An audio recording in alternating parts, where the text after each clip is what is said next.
Ya pemirsa, karena di luar dingin ya, hujan, saya mau pakai jaket dulu. Tapi kalau pakai jaket ini memang tebal. Tapi kok kayaknya deja vu ya. Seperti ingat sesuatu. Ingat dengan Syifa, wanita asal Tangerang, Banten yang viral di media sosial pakai jaket seperti ini.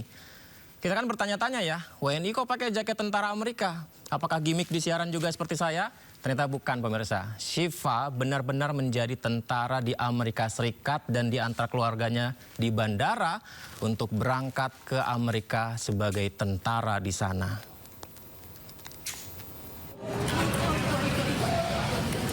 Video wanita asal Tangerang, Banten bernama Syifa yang tengah diantar keluarganya di bandara viral di media sosial.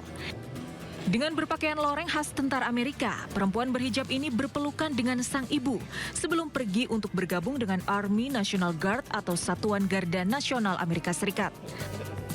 National Guard merupakan komponen cadangan militer Amerika Serikat yang direkrut oleh masing-masing negara bagian. Menurut Safitri sang ibu, Syifa tengah menjalani proses training sebagai militer Amerika Serikat pada bulan ini.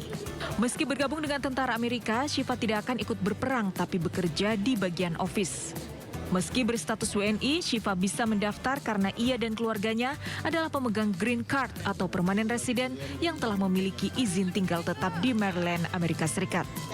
Dari beberapa sumber, rata-rata gaji tahunan anggota Garda Nasional Amerika mencapai 35.000 dolar Amerika atau sekitar 607 juta rupiah. Jujur saya agak agak bingung ya. Karena kan syarat-syarat menjadi tentara tadi disebutkan tidak mudah. Berarti bisa lolos itu berarti memang kualifikasinya sangat baik. Akan tetapi bagaimana dengan status warga negara Indonesia? Itu yang membingungkan dan kita akan bahas ya dari warga sipil Indonesia. Syifa kini jadi bagian dari struktur militer Amerika. Pro kontra mengiringi langkahnya di tengah panasnya geopolitik dunia. Meski tidak ke medan perang dan hanya bertugas di balik meja, namun pertanyaannya apakah ini simbol peluang global atau justru ironi kedaulatan negara? Kita bahas bersama narasumber istimewa kita, pakar hukum pidana Abdul Fikar Hajar dan pakar hukum internasional Profesor Hikmahanto Juwana. Selamat malam, Assalamualaikum Pak Fikar, Pak Hikmahanto. Waalaikumsalam, Mas Budi sehat ya? Sehat, Alhamdulillah. Selamat malam. Ya. Gagah tuh pakai jaketnya. Cocok nggak Pak Fikar, Pak Hikmahanto? Cocok. Ini karena dingin aja Pak. Nggak ada hubungannya, ini saya karena dingin aja pakai jaket ini. Kebetulan jaketnya ini Ya. gitu. Tinggal minta izin presiden aja. Ya, nggak apa ini karena dingin aja. Kita lanjut ke dialog kita, Pak Fikar, Pak Hikmahanto. Saya mungkin pertama ke Pak Fikar. Saya baca beberapa tulisan Pak Fikar ya. Disebutkan bahwa ini kan bukan tentara yang turun ke medan perang begitu ya, tapi juga ada tentara yang di bagian-bagian tertentu gitu. Nah, ini lantas bagaimana konsekuensi hukumnya Pak? Karena dia kan WNI sebenarnya Pak Fikar. Iya. Ya, saya kira nomor satu yang harus dilihat adalah statusnya sebagai warga negara Indonesia itu. Ya, karena itu yang relevan adalah aturan yang ada di dalam peraturan mengenai kewarganegaraan gitu. Yang di dalam undang-undang tentang kewarganegaraan, ya, undang-undang nomor 12 tahun 2006, itu disebutkan ketika seseorang memilih menjadi antara lain ya menjadi tentara asing gitu atau bagian dari tentara asing, ya, maka dengan sendirinya dia kehilangan kewarganegaraan Indonesia gitu. Artinya tanpa harus dia mencabut memohonkan pencabutan kewarganegaraannya, jadi dengan sendirinya otomatis. Nah, otomatis dia sudah tidak lagi menjadi warga negara Indonesia. Nah, itu yang nomor satu yang harus dilihat itu. Gitu. Nah, karena itu apapun motifnya, ya kalau menurut saya seseorang warga negara yang menjadi tentara asing di luar itu akan kehilangan warga negaranya, kecuali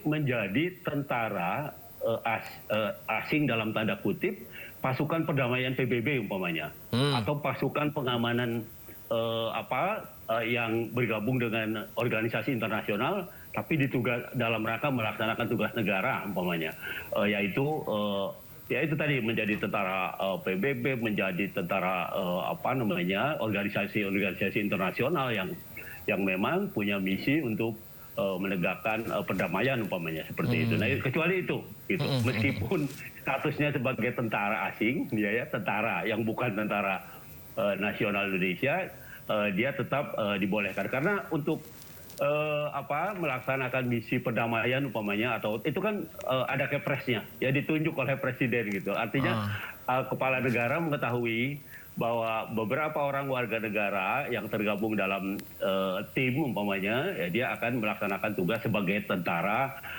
yang bukan tentara nasional Indonesia tetapi dia menjadi tentara dunia, tentara perdamaian umpamanya, tentara PBB dan seterusnya. Pak Fikar, begitu, Mas. Pak Fikar, Ya. fakta bahwa Syifa dan keluarga tinggal di Amerika sejak 2023 dan memiliki status green card serta bergabung secara legal dengan Army National Guard, apakah itu tidak menjadi faktor pembeda, Pak Fikar? Iya, undang-undang kewarganegaraan tidak melihat itu, ya. Sepanjang dia warga negara Indonesia, gitu ya, yang pengecualiannya itu tadi dengan izin presiden, gitu. Pengecualiannya hanya itu. Siapapun dengan sengaja melamar atau ditunjuk atau apapun sebabnya gitu ya kemudian dia menjadi tentara asing ya maka dengan sendirinya menurut undang-undang kewarganegaraan dia sudah bukan lagi warga negara Indonesia artinya kehilangan kewarganegaraan Indonesianya gitu. Nah itu yang diatur oleh undang-undang kewarganegaraan itu seperti itu. Mungkin nanti Pak Hik akan lebih elaboratif untuk menjelaskannya. Baik. Pak Hikmanto bagaimana Pak? Benarkah berarti ketika sudah menjadi tentara di Amerika Serikat dalam hal ini sudah otomatis kewarganegaraan kita lepas begitu Pak Hik? Iya, karena di pasal 23 huruf D ya, Undang-Undang Kewarganegaraan itu mengatur tentang kehilangan kewarganegaraan. Dan kalau misalnya kita lihat dalam pasal tersebut, mereka yang bergabung dengan dinas militer negara lain gitu ya, dinas militer asing itu akan kehilangan kewarganegaraannya. Nah, dalam kaitan dengan Syifa ini, memang kalau saya ya menduga orang tuanya mungkin pegang green card, ya semacam kayak permanent residence. Tapi terhadap Syifanya, karena dia lahir mungkin di Amerika, dia udah warga negara Amerika. Ya, jadi mungkin juga dia punya dua kewarganegaraan, warga negara Indonesia dari orang tuanya, tapi karena dia lahir di Amerika, dia warga negara Amerika. Nah, punya dua kewarganegaraan aja itu bisa mengakibatkan hilangnya kewarganegaraan apabila anak yang sudah berusia paling maksimal 21 tahun. Ya, jadi kalau saya melihat Syifa ini sudah kehilangan kewarganegaraannya dan dia memilih warga negara Amerika Serikat. Dan sekarang bergabung di National Guard ya, bukan tentaranya sih sebenarnya tapi National Guard itu urusan ke dalam gitu ya. Tapi juga masih dalam ketentaraan lah, kayak ya tentara juga tapi yang nggak diposting ke luar negeri. Itu pertama. Kalau yang tadi ada di situ juga ada Ibu Rosi Arwan, itu kalau beliau tadinya orang dari Indonesia lalu memang ke Amerika Serikat melepaskan kewarganegaraan Indonesia untuk menjadi warga negara Amerika, lalu kemudian masuk menjadi tentara dari Amerika karena beliau punya keinginan untuk menjadi tentara. Dan di Indonesia itu kan menjadi tentara susah, nggak kayak di Amerika. Kalau di Amerika kita dikasih brosur-brosur, ayo masuk tentara, nanti kamu kita kasih beasiswa dan lain sebagainya. Kalau di Amerika loh ya, kalau di Indonesia kita kepingin tapi susahnya minta ampun. Jangankan di level akademi militer masuk, di Bintara, di Tamtama itu susahnya minta ampun. Wah, sampai bayar-bayar kan. Di Amerika enggak. Oknum, Pak. Iya. Nah, jadi itu juga menjadi daya tarik juga. Dan kemudian kan kita kemarin ada nih yang dari Brimob ya. Dia juga masuk ke tentara, kalau ini tentara bayaran, mercenaries, karena dia bergabung atas undangan dari mungkin pihak Rusia. Siapa yang mau bergabung dan mau dibayar lebih tinggi, sama seperti yang dari marinir Satria itu ya. Nah, kalau ternyata suatu hari nanti mereka mau jadi warga negara Indonesia, termasuk Syifa atau Ibu Rosi Arwan, bisa aja, tapi mereka harus melalui proses pewarganegaraan, naturalisasi. Nah, kita sih berharap karena dia ada darah Indonesia, sama seperti naturalisasi pemain bola, nggak terlalu lama begitu ya. Siapa tahu mereka bilang udah. Tapi sekali lagi ya, ini pilihan dan ini nggak ada sanksi pidananya nih. Betul ya Pak Fikar ya? Pak Fikar nih ahli pidana, jadi nggak ada sanksi pidana. Ini memang hak dari setiap warga negara, dia mau menjadi warga negara apa begitu ya. Tapi mereka harus tahu, karena Indonesia ini tidak menganut sistem warga negaraan, maka ya harus milih salah satu. Dan kalau misalnya dia udah milih Amerika, gugur warga negara Indonesianya, kewarganegaraan Indonesianya. Kalau mau kembali harus ada proses kewarganegaraan atau naturalisasi. Seperti karena kalau yang kita bahas kan bukan dari pidana tapi lebih kepada status WNI-nya, berarti otomatis lepas ya Pak Hikmahanto dan Pak Fikar ya.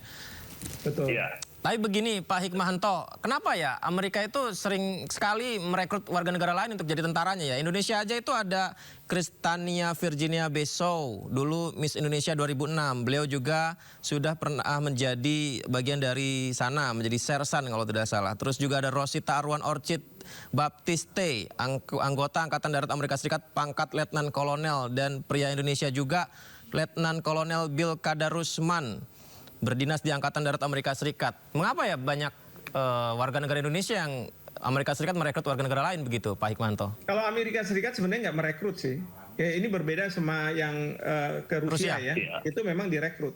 Tapi kalau di Amerika itu memang ada kesadaran dari mereka-mereka untuk menjadi warga negara Amerika terlebih dahulu. Nah, setelah menjadi warga negara Amerika Serikat, terus terang tentara itu seperti pekerjaan, ya. Nah, pekerjaan yang bisa mendatangkan dari segi finansialnya tuh lebih baik begitu. Dan mereka mendapat dihormati lah, ya. Apalagi mereka pernah posting di luar negeri dan lain sebagainya.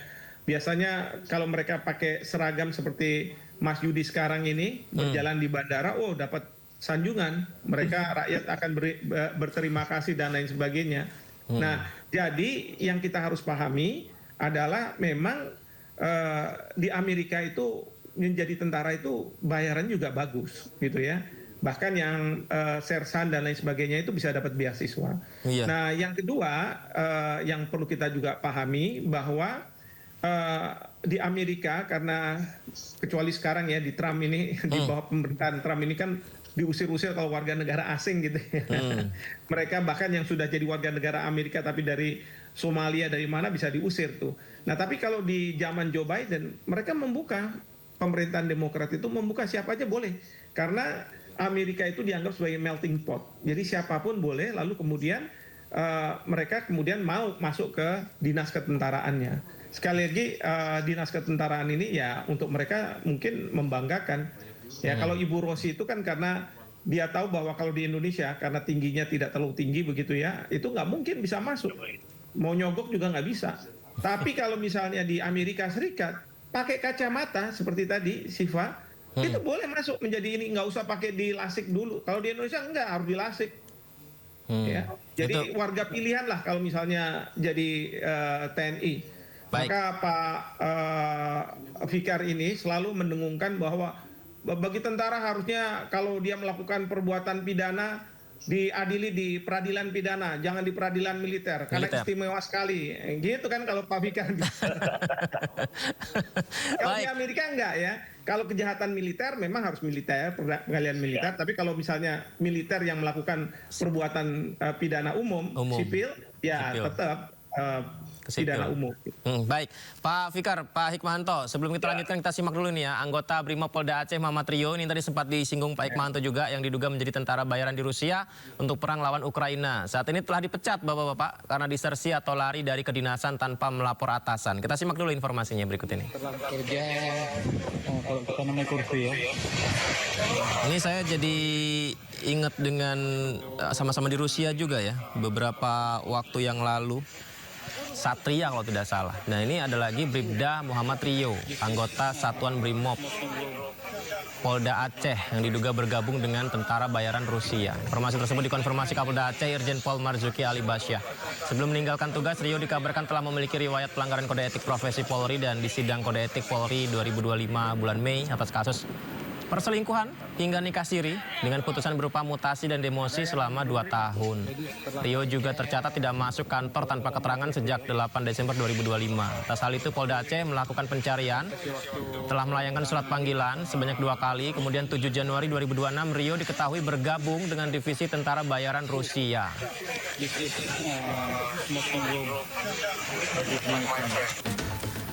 Nah ini yang saya ingat tadi, Satria Kumbara yang pernah berdinas di Marinir TNI Angkatan Laut. Satria bergabung dengan prajurit relawan di Rusia dan menandatangani kontrak dengan Kementerian Pertahanan Rusia. Namun Satria minta pemerintah Indonesia memulangkannya ke tanah air.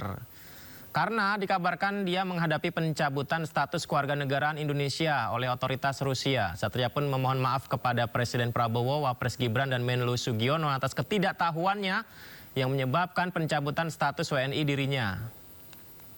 Kita lanjutkan dialog kita bersama dengan pakar hukum pidana Abdul Fikar Hajar dan pakar hukum internasional Profesor Hikmahanto Juwana. Pak Fikar, Pak Hikmahanto, kita lanjutkan dialog kita ya. Pak Fikar, gimana Pak ya untuk menindaklanjuti yang Rio dan Satria tadi, Pak Fikar? Apalagi ada permintaan juga dari Satria ya, yang ingin minta tolong dikembalikan lagi warga negaranya ke Indonesia. Ini gimana Pak? Ya, mulai dari situ saya jawab.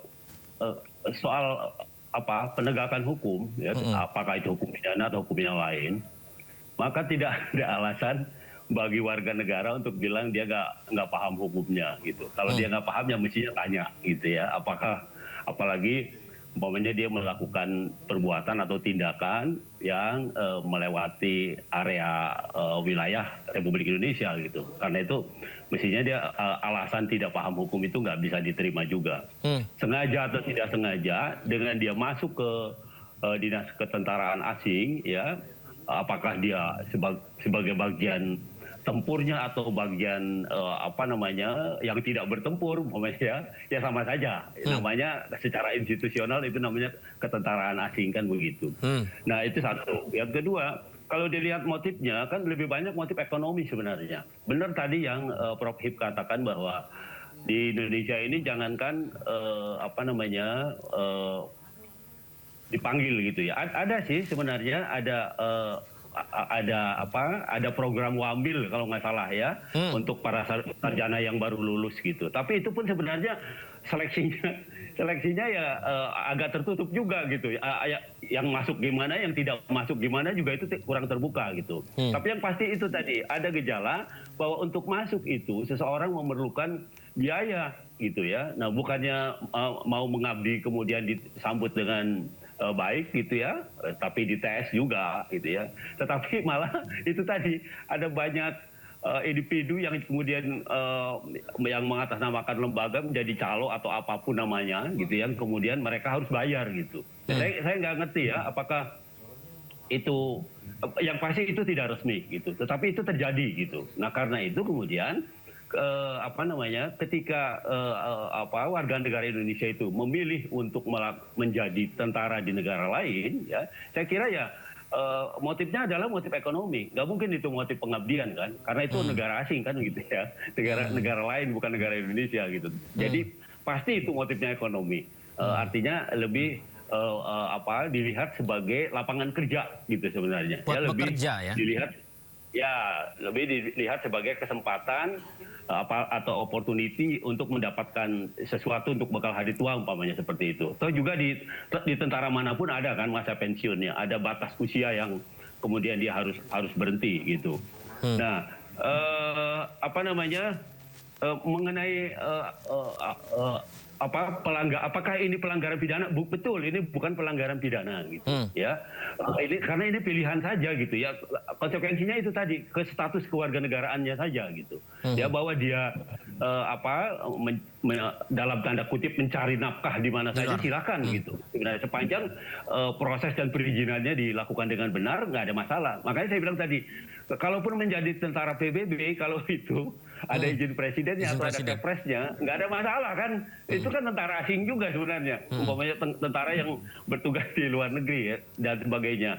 Itu kan juga sama sebenarnya. Cuma itu tadi, dia resmi, dia ada perizinannya dan sebagainya. Tetapi kalau masuk tanpa ada proses itu, nah itu yang yang kemudian menurut Undang-Undang Kewarganegaraan dengan sendirinya kehilangan kewarganegaraannya. Atau kalaupun dia tidak melepaskan kewarganegaraan tapi diberi oleh negara yang bersangkutan, ya artinya dia tidak menolak. Ketika dia tidak menolak, dia menjadi warga negara asing kan, artinya seperti itu. Dan dengan sendirinya kehilangan kewarganegaraannya. Itu satu. Yang kedua, soal tadi yang disinggung oleh Prof. Hik, tindakan hukum terhadap mereka yang ada berstatus militer gitu ya. Ya, saya memang sering mengungkapkan seharusnya tidak ada diskriminasi antara masyarakat sipil dengan mereka yang berstatus militer.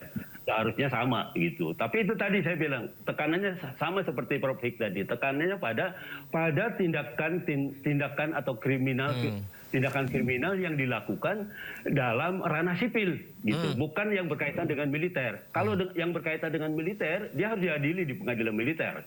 Namanya kalau juga sipil gitu ya Pak Fikar? Ya, menurut saya namanya pengadilan militer, walaupun dia statusnya militer. Ya, mungkin secara administratif dia boleh diadili di pengadilan militer. Ya, secara administratif dia harus diberhentikan sebagai militer. Tetapi untuk perbuatan pidananya, saya selalu bilang harusnya dia diadili di peradilan umum. Karena yang dilanggar adalah tindak pidana umum sebenarnya, yang tidak ada kaitannya dengan dunia kemiliteran atau tugas-tugas kemiliterannya gitu. Nah, itu yang saya maksud dengan bagaimana mereka yang berstatus militer pun bisa diadili di ranah sipil, ya, sehingga ada keadilan yang sama gitu. Nah, ini kan yang terjadi, umpamanya. Saya tadi baru lihat ada di YouTube itu ada keluhan dari seorang putri yang kehilangan ayah dan ibunya karena rumahnya dibakar di Medan itu, yang karena ayahnya wartawan kemudian menulis soal dalang perjudian itu, ya.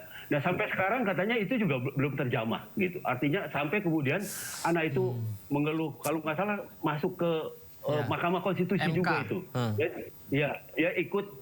Dia ikut menggugat undang-undang TNI gitu. Nah, salah satu motifnya adalah itu, ya, bahwa dia kehilangan keluarganya yang dilakukan oleh salah seorang oknum TNI yang mendalangi perjudian gitu, yang sampai sekarang masih bertugas dan belum diambil tindakan apa-apa. Nah, ini juga saya kira satu koreksi sebenarnya.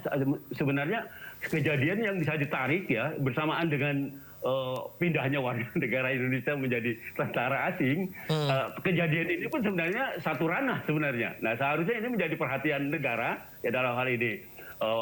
Apakah pemerintah yang memimpin militer itu atau pemerintahan sipil yang lebih luas ya untuk memperhatikan ini gitu, sehingga kemudian tidak terjadi hal-hal yang kemudian secara nasional sebenarnya merugikan nasional. Memang benar bahwa tentara asing yang masuk ke tentara asing itu tidak ada tindak pidananya, itu benar karena itu pilihan dia gitu ya, kewarganegaraan. Tetapi secara reputasi negara, menurut saya ini satu celah juga, ya, satu pukulan juga gitu, yang harusnya menjadi perhatian dan ke depan sebenarnya kebijakan tentang kemiliteran atau kebijakan tentang itu ini harus mempengaruhi itu, ya. Kejadian ini harus menjadi faktor ya yang harus dikaji ya, kemudian ketika ada kebijakan-kebijakan di bidang militer, ya militer itu harus diperhatikan, begitu, Mas. Baik. Prof. Hikmahanto, dengan yang disampaikan Pak Fikar tadi, apakah boleh saya menyimpulkan bahwa adanya praktik tidak sehat, adanya motif tentang ekonomi, ini justru mendorong sebagian WNI mencari jalur pengabdian di luar negeri? Apakah boleh menyimpulkan begitu, Prof? Nggak boleh seperti itu, nggak boleh menggeneralisir. Jadi memang kan ini juga nggak merepresentasi banyak orang ya. Banyak orang yang tetap mau menjadi tentara di Indonesia. Kalaupun tidak ya sudah. Tapi ada juga yang seperti Sita ini, dia ingin menjadi tentara di luar negeri. Kebetulan dia punya kewarganegaraan. Lain sama Ibu Arwan, beliau memang kepingin masuk jadi tentara, tapi prinsipnya di mana saja, nggak harus di Indonesia. Maka beliau melihat peluang ada di Amerika, lalu kemudian di Amerika. Demikian juga Satria dan Rio yang bergabung ke Rusia. Mereka melihat bahwa Kayak Rio ini kan mungkin dari segi karir udah nggak kemana-mana karena dia sudah dapat demosi dan lain sebagainya. Nah udahlah, lebih baik dia disersi karena dia nggak minta izin, nggak mengundurkan diri, sehingga ada proses hukum terhadap yang bersangkutan kalau dia itu disersi. Demikian juga kalau saudara Satria ya karena mungkin terlibat dalam judol dan lain sebagainya, akhirnya dia pergi ke Rusia. Tapi juga nggak bisa tadi Pak Fikar mengatakan, saya kan nggak tahu aturannya. Dalam hukum itu, terutama hukum pidana, ya fiksi hukumnya adalah semua orang dianggap tahu. Mau tahu nggak tahu, ya pokoknya harus tahu. Nah itu yang kemudian konsekuensi apa ya kalau misalnya kita bergabung ke dinas militer negara lain, itu kita harus paham. Termasuk ya yang kemarin itu yang ISIS loh, banyak juga. Mereka pergi bergabung karena itu dinas militer. Akhirnya hilang itu dan kemudian sekarang mau dikembalikan ke Indonesia repot. Apalagi ISIS ya dianggap sebagai wah jangan-jangan ini udah terkontaminasi pemikirannya ke terorisme dan lain sebagainya. Sehingga dari Indonesia kita khawatir juga harus ada seleksi. Padahal yang dibawa itu juga ada anak-anak dan umur 8-9 tahun mereka sudah dilatih, diindoktrin dan dilatih sebagai militer. Ini juga sangat berbahaya. Nah, oleh karena itu, ini bagus Sindo mengangkat masalah ini supaya masyarakat paham bahwa ini loh ada konsekuensi-konsekuensi. Tapi kalau secara sadar mereka tahu bahwa ini konsekuensi dan ini yang akan saya ambil ya silahkan aja. Seperti Satria dan Rio ke Rusia, itu nggak ada jaminan dia jadi warga negara Rusia loh. Dia tuh tanda kutip ya tentara bayaran, mercenary. Kalau mercenary itu kalau udah selesai ya dia kembali ke warga negara asal. Tapi kan di Indonesia kita nggak bisa, jadi ya, statusnya jadi nggak jelas, ngambang, stateless. Nah ini yang bahaya begitu. Baik, semoga ini bisa menjadi wawasan masyarakat Indonesia juga dan terima kasih banyak Pak Fikar, Prof. Hikmahanto dan semoga jadi perbaikan juga untuk militer kita ke depan ya. Terima kasih banyak Bapak-Bapak, izin kita nanti bisa dialog lagi ya. Assalamualaikum, selamat malam. Salam. Informasi berikutnya pemirsa mengenai masuk